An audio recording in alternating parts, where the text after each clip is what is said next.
Assalamualaikum warahmatullahi wabarakatuh. Bismillah, kita awali untuk tema kita tentang identitas diri. Malam hari ini saya awali dari satu aforisma yang berasal dari Yunani. Terjemahan bahasa Indonesianya adalah kenali dirimu. Atau kalau dalam bahasa Yunani ya gnotisouton. Ini satu kata yang luar biasa maknanya. Kalau di Yunani kata-kata gnotisouton ini terukir di kuil Apollo yang ada di Gunung Delphi. Dan kata-kata ini dipakai oleh banyak sekali filosof. Ada yang bilang pertama kali kata ini dipakai oleh seorang penulis dari Yunani namanya Aeschylus. Ada yang bilang ini dipopulerkan secara mendalam luar biasa oleh Socrates. Dilanjutkan oleh muridnya Plato. Dan nanti banyak lagi tokoh-tokoh yang menggunakan kalimat ini. Karena memang ini tema kunci kalau dalam kajian filsafat. Kalau dalam Islam kan teman-teman sering sekali mendengar aforisma man arofa nafsahu arofa robbahu. Itu kan juga tema tentang bagaimana kita dituntut untuk mengenali diri kita. Jadi tema pengenalan diri ini salah satu tema kunci dalam filsafat, bahkan sejak lahirnya filsafat di Yunani. Ada satu quotes yang menurut saya menarik tentang memahami diri ini dari Goethe. Jadi kata Goethe, one must be something in order to do something. Seseorang harus menjadi sesuatu agar bisa melakukan sesuatu. Kalau dimaknai secara luas itu ya kita ini harus sesuatu dulu sebelum bisa melakukan sesuatu. Sesuatu dulu itu kan pertama-tama kita harus paham, kita harus kenal kita itu apa, kita itu siapa.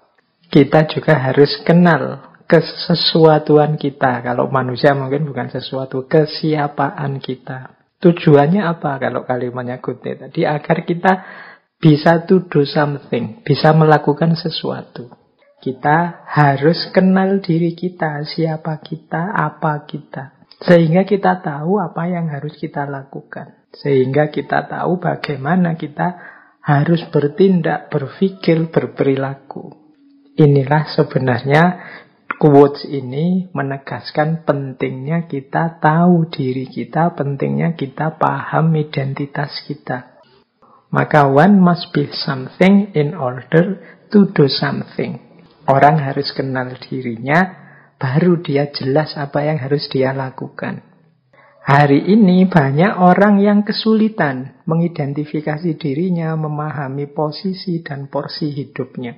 Akhirnya dia sulit mengenali dirinya. Yang bisa dilakukan hanya ikut arus ke utara, ke selatan, yang lain ke utara, ikut ke utara, yang lain ke selatan, ikut ke selatan. Tidak punya pendirian, tidak punya patokan. Aku ini siapa, maka yang harus aku lakukan apa.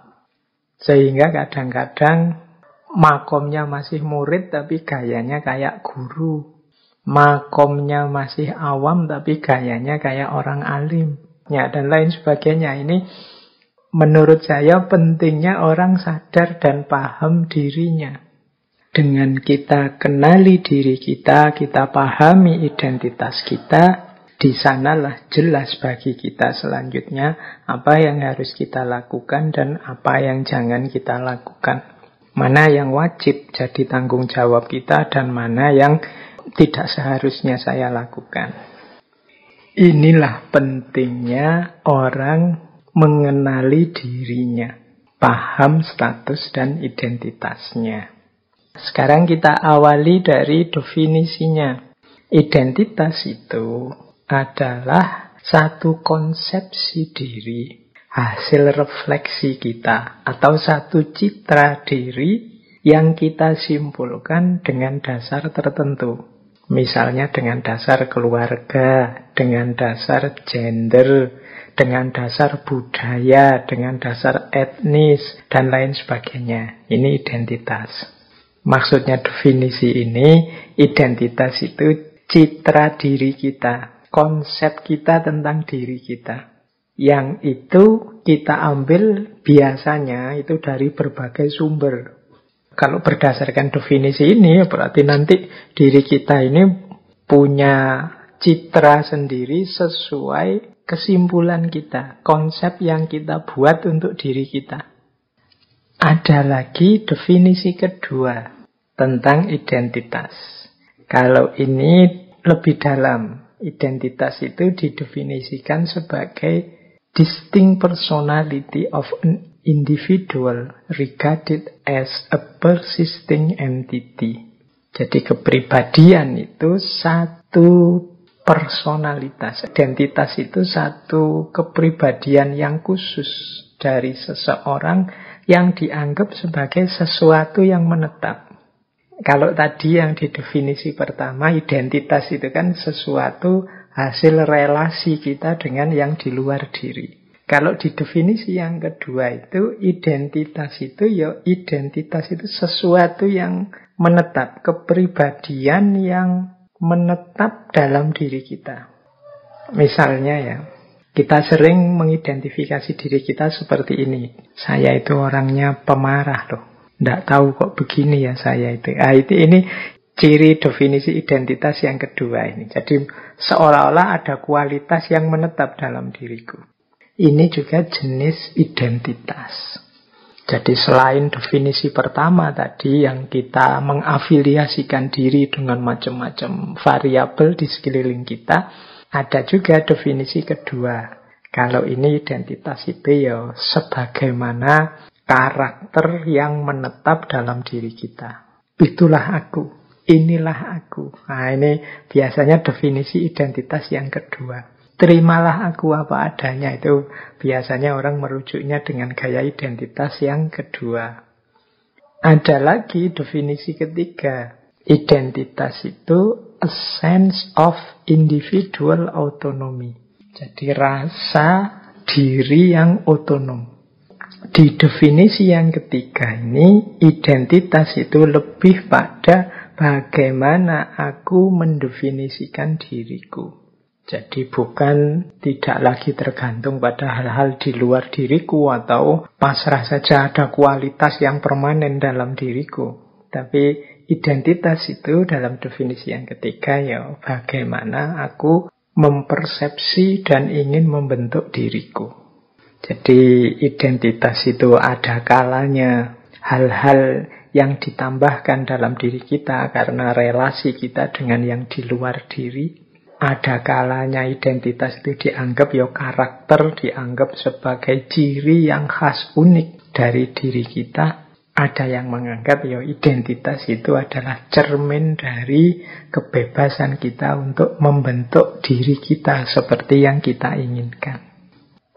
Ya kalau mau lebih didetilkan lagi, di situ saya bedakan ada personal identity, ada cultural identity dan social identities, dan juga others. Others itu parameter-parameter yang lain. Personal identity ini lebih pada definisi identitas yang kedua dan ketiga. Dan malam hari ini sebenarnya kita akan lebih fokus pada personal identity-nya. Bagaimana kita memahami diri personal kita. Kalau yang cultural, kultural, dan sosial ya nanti mungkin ada sesi yang lain kita perdalam lagi tentang identitas-identitas sosial kultural. Yang kultural sosial ini ya biasanya berkaitan dengan banyak hal. Ada istilah racial identity. Racial identity itu ya identitas ras kita atau mungkin etnik kita, termasuk national identity, identitas nasional kita sebagai bangsa Indonesia misalnya, atau regional identity atau organisational identity. Bahkan hari ini ada cyber atau fantasi identity, identitas fantasi, identitas cyber. Ini menarik untuk kita bahas ya kapan-kapan. Jadi identitas kultural sosial versi baru. Ada lagi yang lain, dasar-dasar untuk membangun identitas, ya misalnya umur, agama. Nah, agama kan sering juga jadi basis membangun identitas. Kemampuan, mungkin kelas-kelas sosial dengan berbagai versinya. Ini juga termasuk jenis identitas. Nah, menarik, ada teori begini tentang identitas itu. Seseorang akan mampu merumuskan dirinya, menegaskan identitasnya kalau dia punya 3 hal ini dalam dirinya. Yang pertama self-esteem, yang kedua self-worth, yang ketiga self-opinion. Self-esteem itu kadang-kadang kita terjemahkan sebagai kebanggaan diri. Maksudnya apa sih self-esteem itu? Ya kita ini punya pandangan, punya pemikiran, punya passion tentang diri kita. Jadi orang itu ngerti dirinya. Orang itu bisa memahami dirinya. Orang yang ngerti dan memahami diri ini kan kemudian dia punya kebanggaan terhadap dirinya. Kebanggaan diri nanti bisa melahirkan self-love, rasa cinta pada dirinya. Yang kedua apa? Self-worth. Self-worth itu menilai, menghargai dirinya sendiri. Cara kita menghargai diri. Itu namanya self-worth. Yang ketiga self-opinion. Self-opinion itu bagaimana kita menilai diri kita. Kita punya nilai, kita punya judgment. Misalnya, oh saya itu orangnya sebenarnya sabar kok kalau kalian tidak keterlaluan. Saya itu orangnya easy going saja, yuk jalan saja. Ini namanya self-opinion. Jadi punya persepsi tentang diri sendiri, self-opinion, punya nilai penghargaan terhadap diri sendiri, dan punya kebanggaan terhadap diri sendiri. Ini akan jadi variabel, ini akan jadi basis bagi pembangunan identitas diri. Ya tidak mungkin kita bisa menegaskan diri kita, menegaskan keberadaan kita, kalau kita tidak kenal siapa diri kita, kalau kita tidak menghargai diri kita, kalau kita tidak bangga tentang diri kita. Awalnya bangga itu ya mestinya ya ngerti dan menghargai. Ini nanti jadi dasar. Self-esteem, self-worth, dan self-opinion. Di awal tadi ada quotes dari Goethe tadi. Orang yang mudahnya artinya kan orang yang punya identitas baru dia bisa bergerak. Untuk bisa punya identitas ya syaratnya ada 3 aspek ini. Kalau tidak, ya kalau dari quotes tadi bisa disimpulkan dia sulit untuk menjadi sesuatu atau melakukan sesuatu. Nah, di situ saya gambarkan ya bagaimana orang yang tidak punya self-esteem misalnya, tidak punya konsep, tidak punya kebanggaan, tidak punya nilai tentang dirinya. Misalnya orang yang menganggap dirinya rendah, menganggap dirinya tidak penting, alah siapa sih aku ini, dan lain sebagainya. Dalam makna yang sebenarnya ya bukan sekedar untuk rendah hati atau menghargai perasaan orang lain demi sopan santun. Kadang-kadang kan kita memang apalah saya ini, tapi itu demi sopan santun saja sih ya. Aslinya saya tidak begitu ya. Saya ngerti saya punya kemampuan, punya kapasitas. Ya kalau demi etika sopan santun tidak masalah. Tapi jangan sampai kita benar-benar tidak punya nilai, tidak punya kebanggaan, tidak punya respect terhadap diri kita sendiri. Karena pasti itu akan jadi awal kegagalan kita. Coba dilihat lingkaran itu. Itu saya gambarkan lingkaran orang mengenali dirinya. Kalau orang low self-esteem, orang yang kebanggaan dirinya rendah, itu biasanya dia negatif expectancies. Jadi harapan-harapannya serba negatif. Orang yang tidak percaya diri, tidak respect terhadap dirinya, tidak menganggap dirinya bernilai, itu kan dia merasa tidak bisa apa-apa. Dia merasa tidak mampu apa-apa. Dia merasa tidak mungkin menghasilkan apa-apa. Jadi pikiran-pikirannya negatif. Apa ya aku bisa? siapa sih aku? Apa ya aku mampu? Nah, ini diawali dari low self-esteem tadi. Karena dia menilai dirinya terlalu rendah. Kalau orang pikirannya serba negatif seperti itu, selanjutnya pasti low effort. Low effort itu ya dia malas. Tidak akan sungguh-sungguh bekerja, berkarya, melakukan sesuatu. Karena dia punya ketakutan, punya kecemasan yang tinggi tentang dirinya. Karena negatif, ya dia akhirnya cemas. Apa ya aku bisa sukses? Apa ya aku mampu untuk berhasil? Apa ya ada jalan keluar dari masalahku? Orang yang pikirannya seperti ini kan kalau melakukan sesuatu terus jadinya tidak sungguh-sungguh. Dia tidak memberikan yang terbaik dalam hidupnya. Upaya-upayanya tidak maksimal. Akhirnya apa? Ya beneran dia gagal. Beneran dia tidak bisa, beneran dia tidak produktif, beneran dia tidak berhasil. Kenapa? Wong dia tidak sungguh-sungguh. Kenapa tadi tidak sungguh-sungguh? Karena pikirannya negatif, serba cemas, serba takut. Kenapa dia negatif, serba cemas, serba takut? Karena dia tidak bangga dengan dirinya. Dia menilai dirinya terlalu rendah. Pada akhirnya kalau sudah gagal, self-blame. Mencela dirinya sendiri, mengutuki dirinya sendiri, memaki dirinya sendiri. Hasilnya apa kalau sudah self-blame? Tambah rendah diri, tambah minder, tambah low, tambah rendah self-esteem-nya. Tambah rendah ya tambah negatif pikirannya, tambah penuh kecemasan, tambah penuh ketakutan. Akhirnya tambah tidak maksimal dalam bekerja. Kegagalannya bertambah lagi. Nah, disinilah kuncinya nanti. Kenapa sih Pak kok repot-repot membahas identitas lah, membahas hakikat diri lah.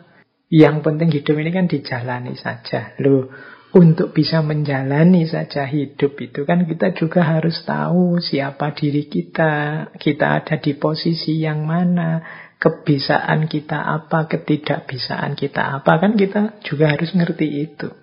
Kalau tidak, khawatirnya nanti kita jatuh pada kegagalan-kegagalan, terus menyalahkan diri sendiri, akhirnya rendah diri, akhirnya pikirannya tambah negatif, tambah takut, tambah cemas, kerjanya tidak maksimal, tambah gagal, tambah menyalahkan diri. Nah, ini lingkaran setan ini semoga bisa kita putus. Allah menciptakan kita itu sebagai makhluk yang paling dicintai dan paling dimuliakannya. Tidak ada manusia itu yang rendah dan layak direndahkan. Semua manusia dalam aspek kemanusiaannya, hakikat dirinya sebagai manusia itu mulia. Perilaku dan tindakan kita lah yang membuat kita kemudian jadi rendah atau kemudian malah jatuh derajat kemanusiaan kita. Jadi ini dasar pengenalan diri. Jadi untuk mengenal diri sebelum kita membangun identitas, kita harus punya self-esteem, self-worth, dan self-opinion. Kebanggaan diri, penghargaan diri, dan nilai pandangan tentang diri sendiri. Kita lanjut. Ada istilah menarik yang mungkin sering kita dengar, yaitu istilah krisis identitas. Krisis identitas itu orang yang sadar tentang pentingnya identitas, tapi dia merasa masih belum punya identitas, dalam tanda petik ya. Mungkin identitas di sini yang dimaksud identitas dalam definisi yang kedua dan ketiga tadi. Kalau identitas yang sifatnya sosial, kultural, kita ini anak mana, rasnya apa, etnisnya apa, dan lain sebagainya kan pasti punyalah ya setiap orang. Tapi krisis identitas di sini dalam definisi yang kedua, yaitu siapa sih aku ini hakikatnya? Aku ini bisa apa? Aku ini kemampuanku apa? Keistimewaanku apa? Keunikanku apa? Apa yang harus aku lakukan? Nah, ini banyak orang yang merasa tidak mampu menjawab pertanyaan-pertanyaan ini. Itu nanti yang disebut krisis identitas. Dalam catatan saya, krisis identitas itu paling tidak cirinya ada 4. Yang pertama, krisis identitas itu adalah ketika kita tidak pasti tentang siapa diri kita, siapa sih diriku ini. Apa artinya kehadiranku di dunia ini? Nah, ini kan teman-teman sering yang mempertanyakan seperti ini. Mengapa Allah menghadirkanku ke dunia ini? Kadang-kadang kalau pas patah hati itu kan ada lagu-lagu yang mengapa aku dihadirkan kalau isinya hanya menderita, mengapa aku dilahirkan kalau hidup hanya isinya sulit saja. Ini sebenarnya bagian dari krisis identitas.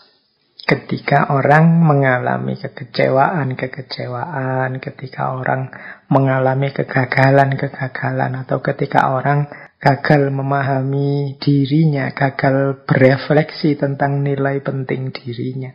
Ini banyak dialami biasanya oleh anak-anak muda ketika kebingungan membangun jati dirinya. Itu ciri pertama. Yang kedua, merasa tidak nyambung dengan masyarakat, merasa asing di tengah lingkungannya. Ini juga jenis krisis identitas. Seolah-olah kita ini orang yang berbeda sama sekali dengan lingkungan sekeliling kita. Kita merasa tidak klik, kita merasa asing. Semoga teman-teman yang ngaji filsafat tidak ada yang seperti ini. Tidak terhubung dengan lingkungan sekelilingnya. Yang ketiga, orang yang mengalami krisis identitas, di antara cirinya adalah orang yang ingin selalu dihargai dan selalu menuntut untuk diakui keberadaannya. Kita tidak yakin tentang kapasitas kedirian kita. Akhirnya kita menunggu orang lain setuju, orang lain mengakui, orang lain menghargai diri kita. Ada kalanya merupakan ciri orang yang sedang krisis identitas. Dia belum mantap dengan konsep dirinya. Dia membutuhkan pengakuan, membutuhkan penghargaan yang lain tentang keberadaan dan keunikan dirinya. Ciri yang keempat, ini lanjutannya yang tadi, nomor 3 sebenarnya. Kalau yang ketiga tadi kan selalu menuntut untuk diakui dan dihargai. Yang nomor 4 ini orang yang selalu merasa dirinya sangat penting. Dia menganggap dirinya itu sangat penting. Masyarakat, lingkungan, keluarga, teman-teman, dan lain sebagainya di sekelilingnya itu hadir hanya dalam rangka menegaskan dirinya penting. Dia menganggap dunia itu seolah-olah berputar di sekeliling dirinya saja. Ini juga bagian dari orang yang mengalami krisis identitas. Nah, ini bahan ya, ini jangan dipakai untuk nuding orang lain ya. Kita pakai untuk refleksi diri kita sendiri. Jangan-jangan kita pernah ngalami ini. Ya tentu saja orang yang mengalami krisis identitas ini waktunya akan banyak habis dipakai untuk mengejar pengakuan dan penghargaan dari orang lain. Atau waktunya habis untuk dia mencari-cari makna hidupnya.